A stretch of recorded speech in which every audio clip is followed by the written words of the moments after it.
Maayos naman nung una, yung takbo sa kumbento.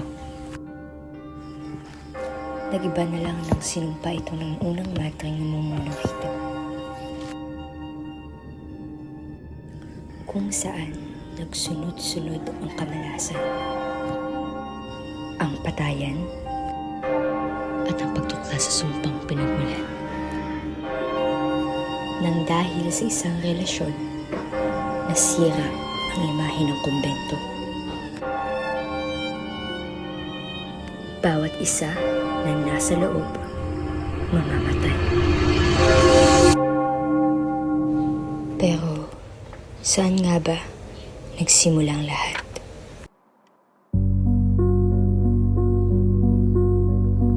Banal, sagrado.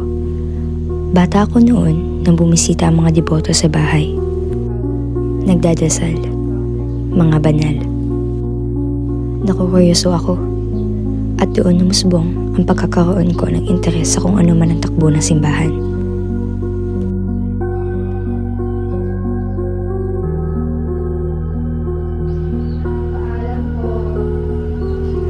Gusto kong maging isa sa kanila.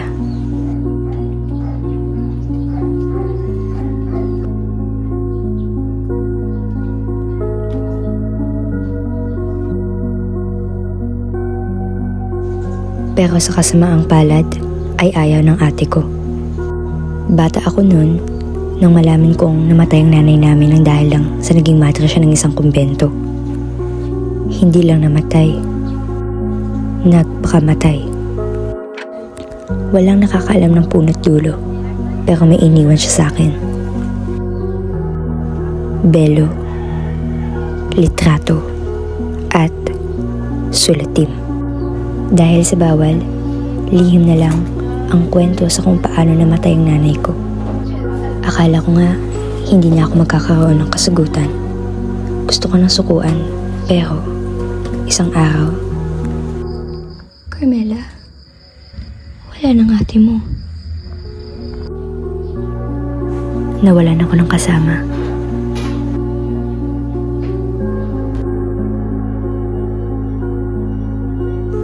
Tapos, muli kong nakita ang belo at ang litrato na siyang iniwan sa akin ng nanay ko.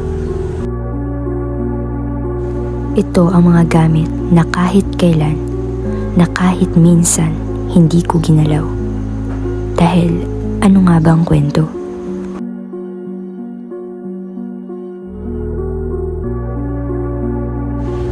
Bakit? Bakit sinisikreto? Sa litrato ay may naiwang pangalan. Norte, Elora. Sino ka? Nakapagdesisyon na ako. Itutuloy kong pangarap ko. Pareho maging isang alagad ng nakakataas at malaman ang pagkamatay ng aking ina. Pero, gusto ko maranasan din ang buhay ng isang malayang dalaga. Kaya napagpasyahan ko mag-upahan.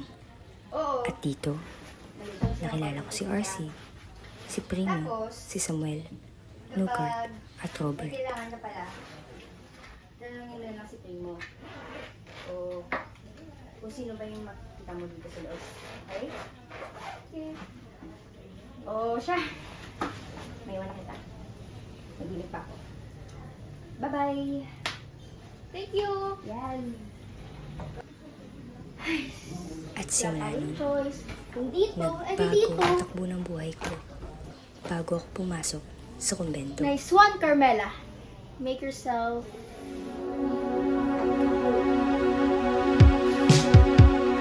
Oh, ginabang mo din? Uy, ginabang mo din. Dapat sa kala niya. Kaya nagkakaw na lang kami. Nagkakaw na din daw. Hindi ba tayo dadasal?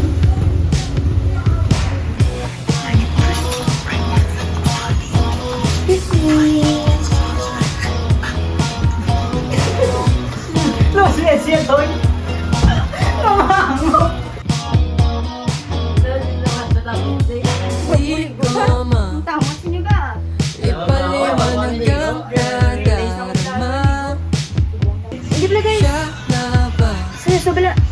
pano mo? Well, joke lang tayo. Inokda ko na sa ako kay tatlo ka daw. Sa kapaligo. Percy, may shampoo ka pa ba? Gusto kasi yung shampoo ko. Hindi ko alam kung nilakad ba. Parang nung nakaraan kasi, puno pa yun.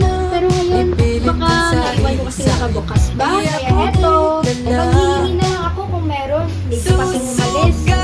Pero, nakapunta ka talaga. Paano nangyari yun? Hindi mo ba nakita namin? Ano ba yung ko?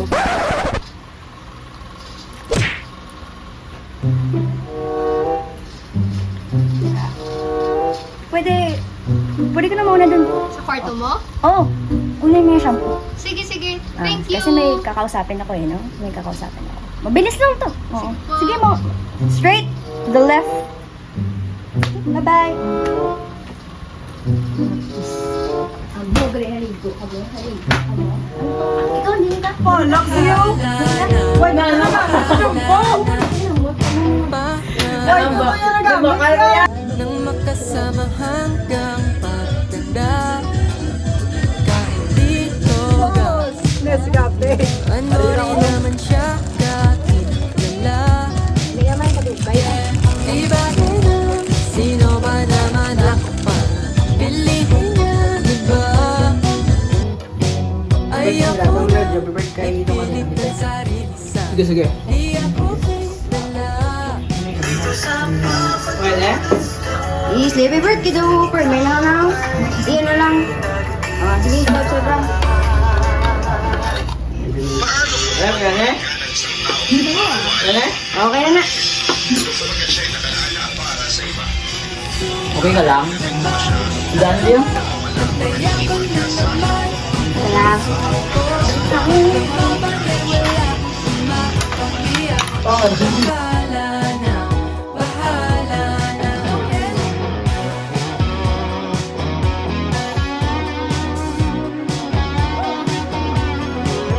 Te, lakata. Oh, teka. Ano yung suot nyo? Akala ko ba magsisimba tayo? Simba? Ganito yan. Ano ba ginagawa natin dito? Mag-house blessing tayo. House blessing? House blessing. Kaya tara na. At magpaniwala. Susugal na ba ako? Natayan ko na naman ang puso ko. Baka mabalewala o mapapiya. Ay, salamat. Natapos na.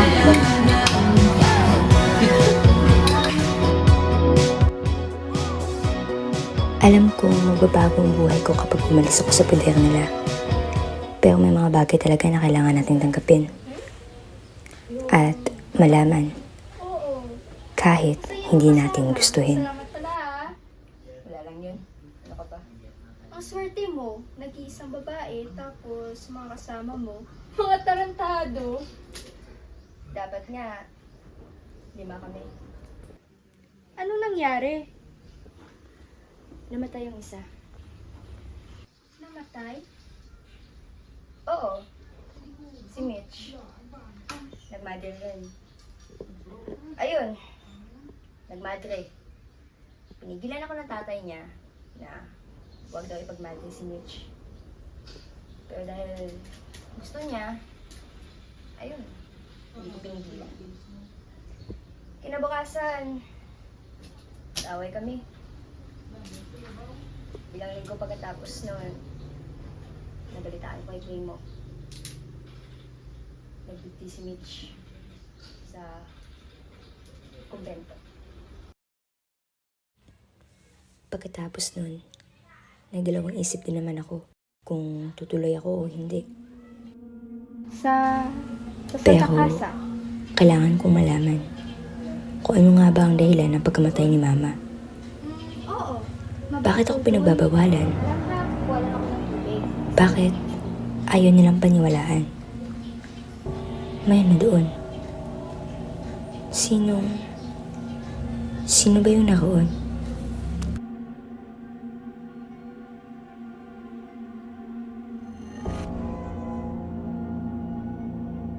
Lumakbay ako doon. Hindi siya yung tipikal na kumbento. Para lang siyang bahay-pahingaan. May nakikita akong mga kasing edad ko lang. Yung iba nakabelo. Wala akong napansing mga kagamitan na siyang pwedeng gamitin sa pagdasal. Kung hindi to kumbento, paano napadpad ng nanay ko rito? Kanina ka pa ba dyan? At doon ko na nga siya nakilala. Kakarating ko lang po. Ikaw ba si Carmela? Opo. Ako naman si Pilar. Ako nga pala ang nangyamay-ari ng bahay pahingaan na ito. Malaki po pala yung bahay, no? Oo, ito yung pinakamalaking bahay pahingaan sa bayan natin. Alam mo ba na maraming estudyante at bobotong nakatira dito? At ang unang nagmamay-ari ng bahay pahingaan na ito ay si Eliseo at si Lolo, ang kanyang kasama. Ano po yung mga deboto? At sino po sila? Ang mga deboto, sila yung mga tao sobrang lakas ng pananampalataya. At yung mga estudyante naman ay yung mga scholar ko. Ako yung nagpapaaral sa kanila. Kaya pala dito pinili ni Mama na manirahan. Bakit? Sino ba yung nanay mo? Si Kaya Castilla po. Kaya Castilla? Talaga ba? Mukhang hindi ko siguro siya naabutan. Sinabi ko yung pangalan ng nanay Maganda ko. yung pananatili mo dito. Pero iba ang dating Handa ka na ba? nung titig ni Pilar sa akin pagkatapos Handa na. nung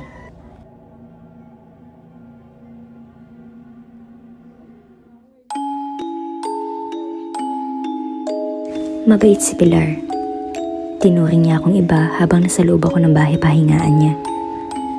Wala pa rin akong nakukuhang impormasyon tungkol sa nanay ko dahil nung unang beses na binanggit ko ang pangalan niya, nagiba ang ihip ng hangin sa pagitan namin ni Pilar.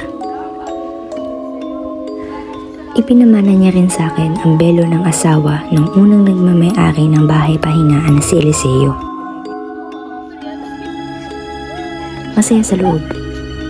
Napapakisamahan ko ang lahat.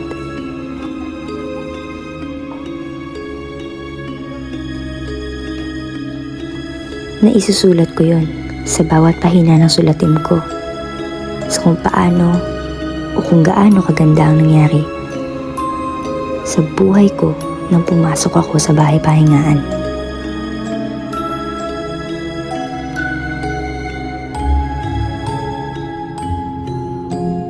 Mahilig ako magbasa ng libro, magpinta.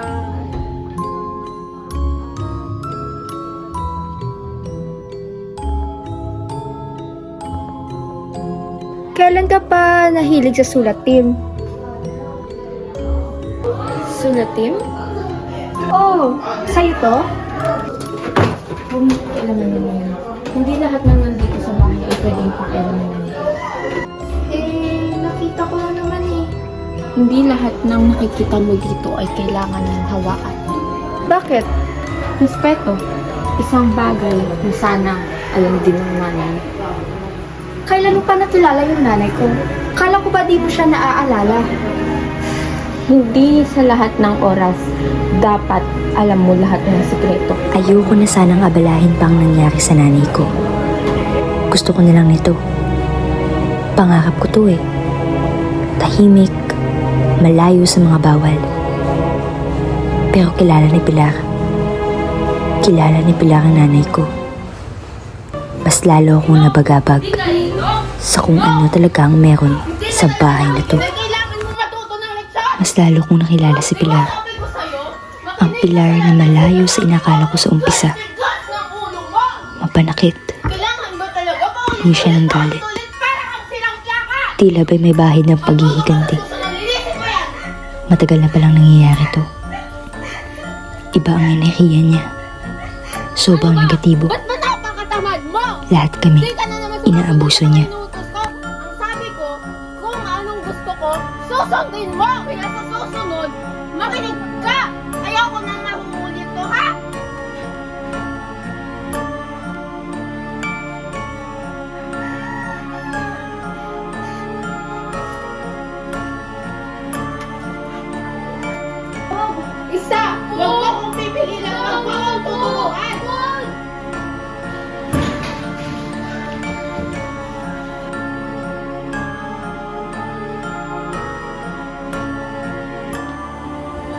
napaka-stricta niya sa lahat.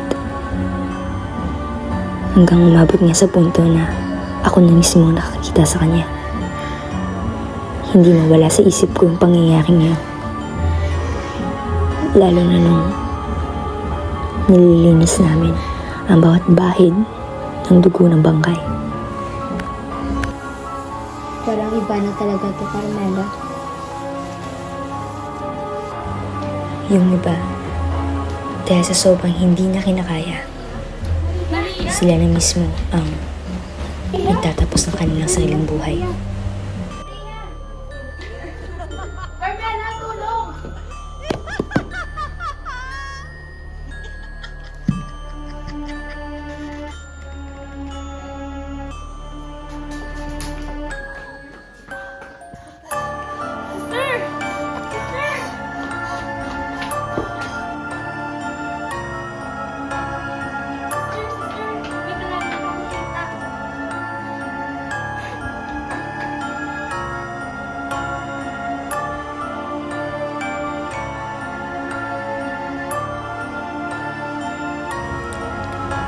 Hindi dasal ang ginagawa namin.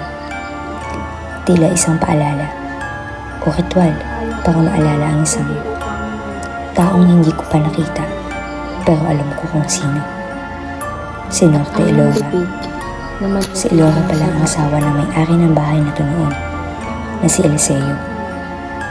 Siya yung pangalan sa litrato na iniwan sa akin ni Mama.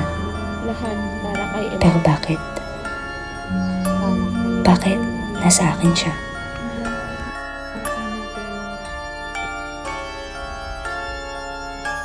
Norte, Elora.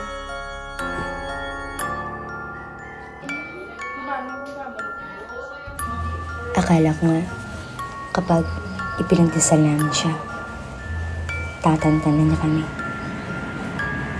Pero hindi. Dahil may mga panahon na mismo sa akin siya nagpaparamdam. Alis na po kami. O, sige, ingat kayo. Sige po.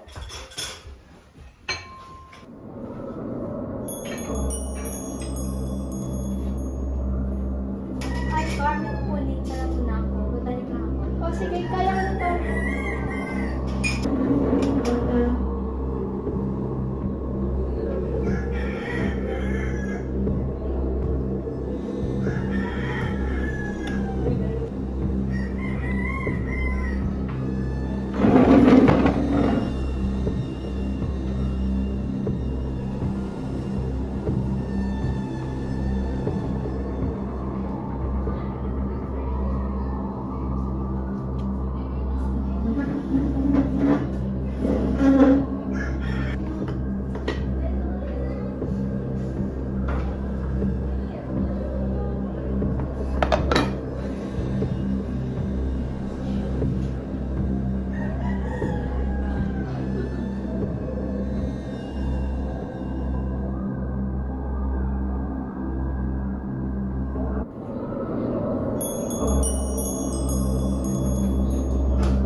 Tumagal. Aping-api ako sa lahat. Anong napasok ko? Bakit napunta sa ganito? Maraming nagpapakamatay. Maraming nawawala. Anong gagawin ko? Kailangan may malaman ako.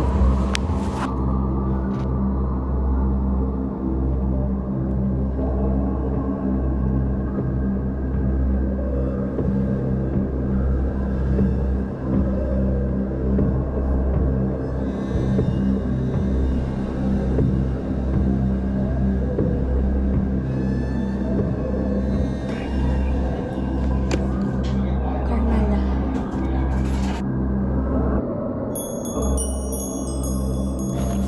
May kailangan kang malaman. Doon ko lang napagtagpi-tagping lahat.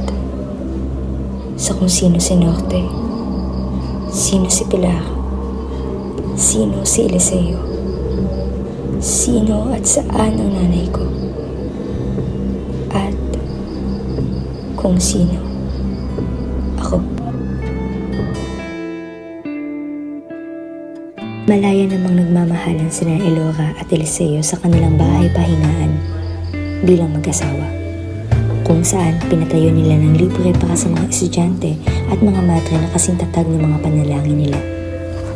Binigyan siya ni Eliseo ng isang sining ng pinta dahil alam niyang gusto ito ng asawa niya. Nagkaroon sila ng mga supling, simbolo ng isang masaganang pamilya. Masaya ang buhay niya, ayon sa kanya. Dahil bukod sa binigyan siya ng isang matinong asawa, biniyayaan din siya ng kaibigan. At iyon ay si Kael Castilla. Matatag din ang pagkakaibigan ng dalawa. Tila hindi mo mailalayot. Kahit saan, kahit saang dako ng bahay, matatagpuan mo sila.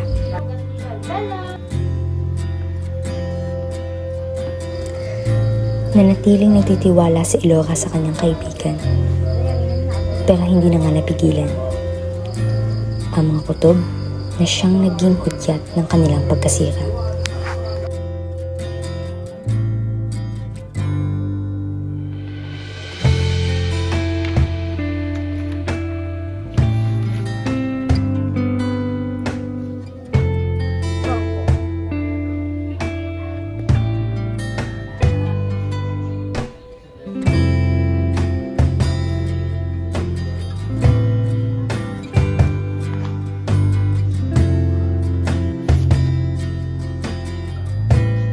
At mas lalo itong lumala nang malaman niya na ang kaibigan niya at ang dati niyang minamahal ang siya na ngayong bumubuo ng pamilya.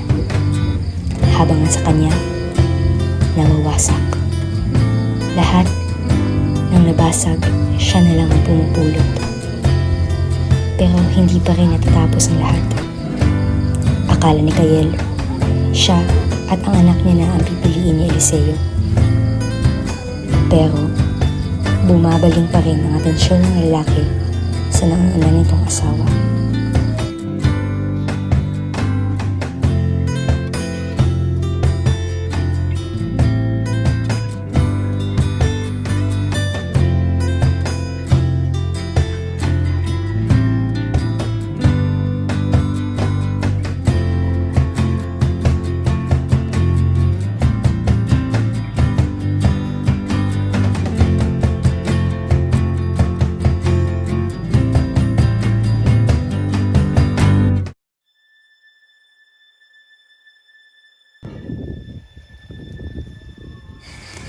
Tumakas si Kael sa bahay.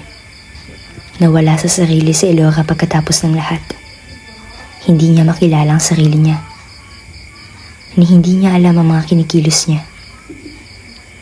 Na maging buhay ng bawat isa niyang anak, binawi niya.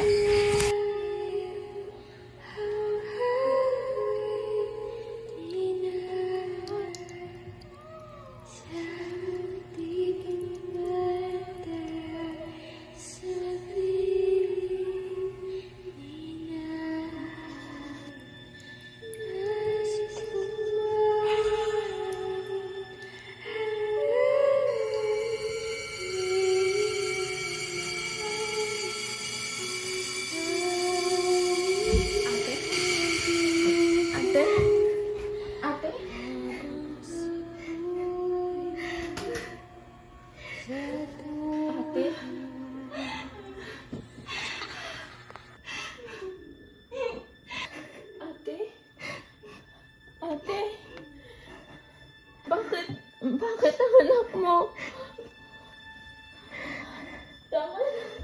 Tama na. Kaya natin to. Tama na.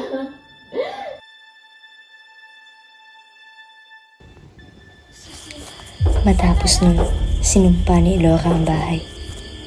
At doon na nagsimula ang mga kamalasan.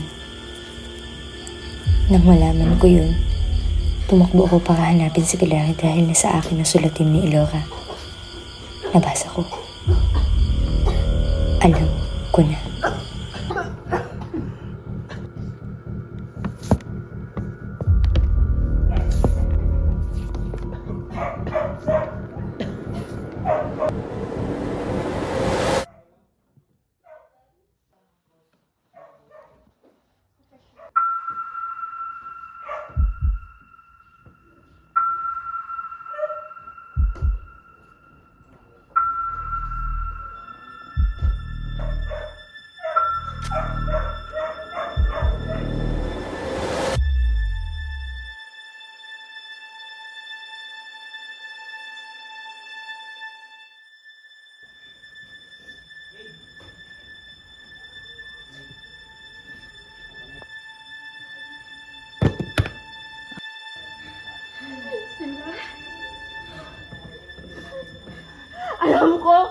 Alam kong ginawa mo! Ginawa na, Alin!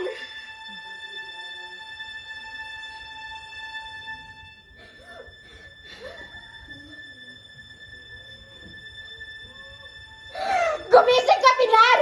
Ikaw may gawa na ito! Huwag ka nang magmangmangan, Carmela. Alam ko ano ang ibig kong sabihin. Gusto mo akong patayin?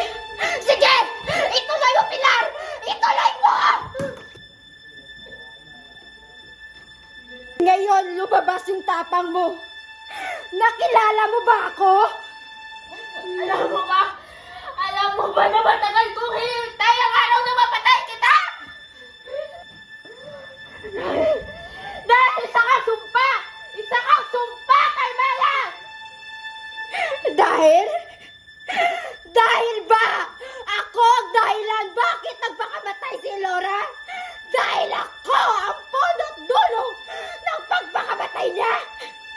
Dahil ba anak ako ng asawa niya? Sa labas?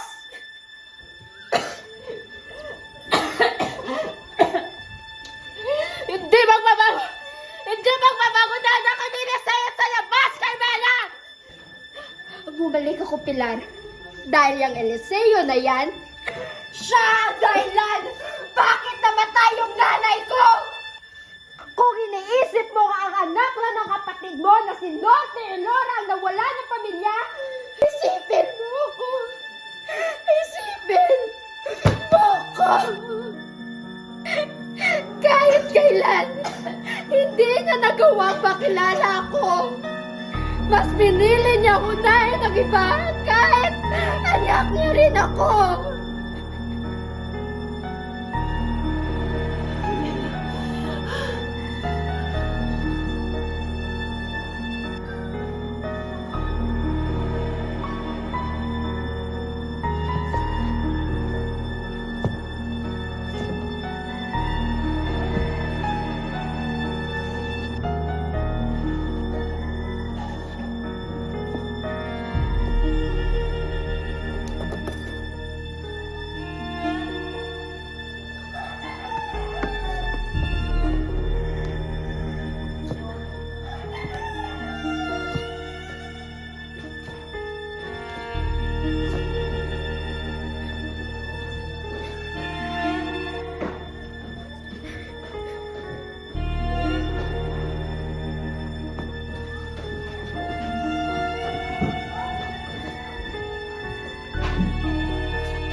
Norte, patawad na.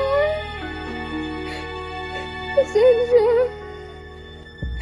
Pasensya kung kailangan sila lahat patayin. Ngayon, natatakot ako. Natatakot ako na kapag bumalik yung tatay ko, baka yung kilalanin ng anak ay ang Samuel. Baka maiwan ako, Norte. Baka iwanan niya din ako.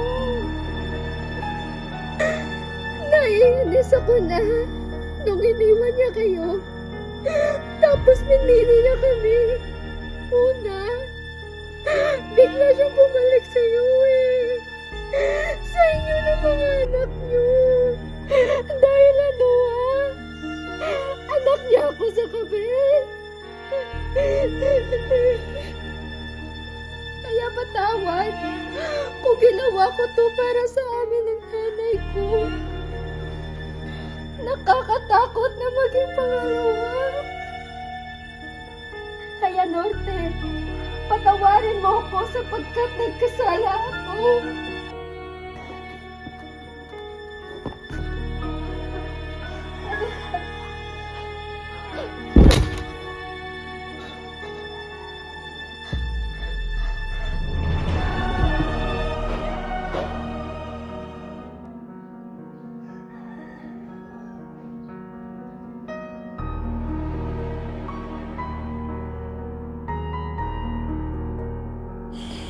Alam ko na. Alam ko na simula umpisa ang totoong kwento. Pinasa kong sulatin ng nanay ko na ang akala ko lang ay puro maling akala lang sa pinasok ng mundo. Pero mali. Iniwan niya ako.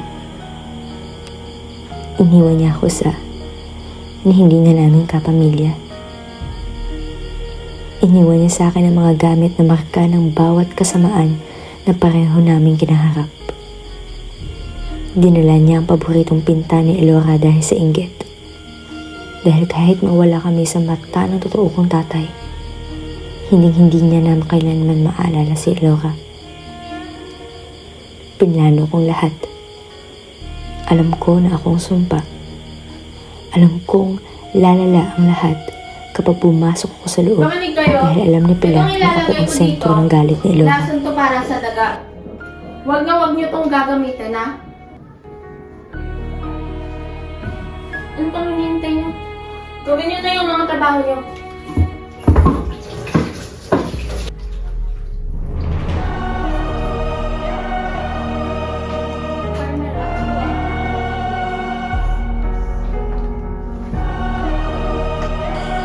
Lahat ng madre, mga estudyante, ay anak ni Eliseo. Lahat sila na nasa loob ng bahay na yun ay anak niya. Kaya ko sila inubos. Habang naghihiganti si Pilar sa akin, unti-unti ko namang sinisip-sip ang katinuan niya. Gusto kong ipakita na kaya kong ipaghiganti sa lahat ang nanay ko. Nagmahal lang siya. At hindi siya kailanman naging kabit. Sige, sige.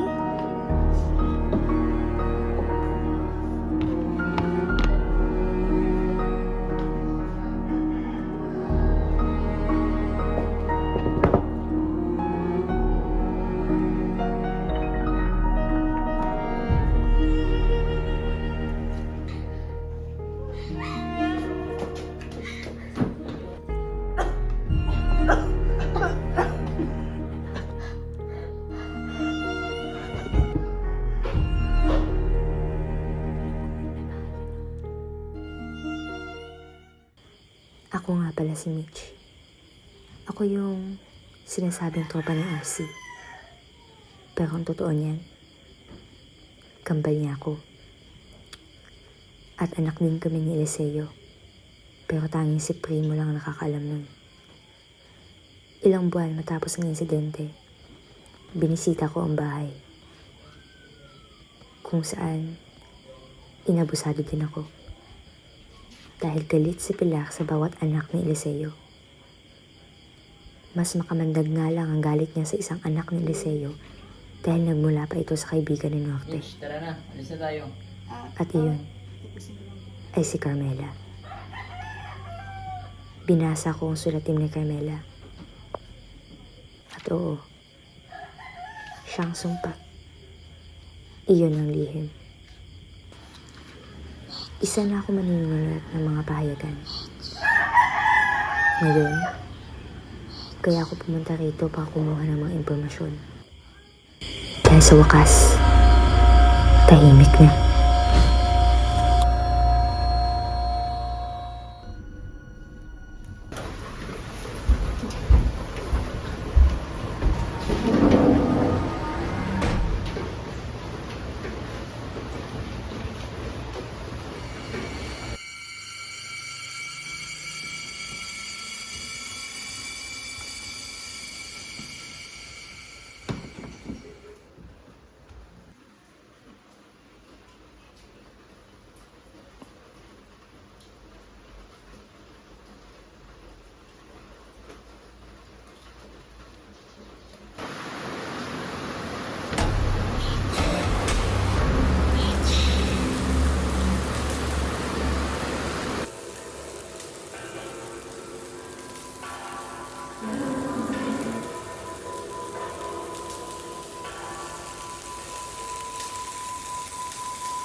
Stop.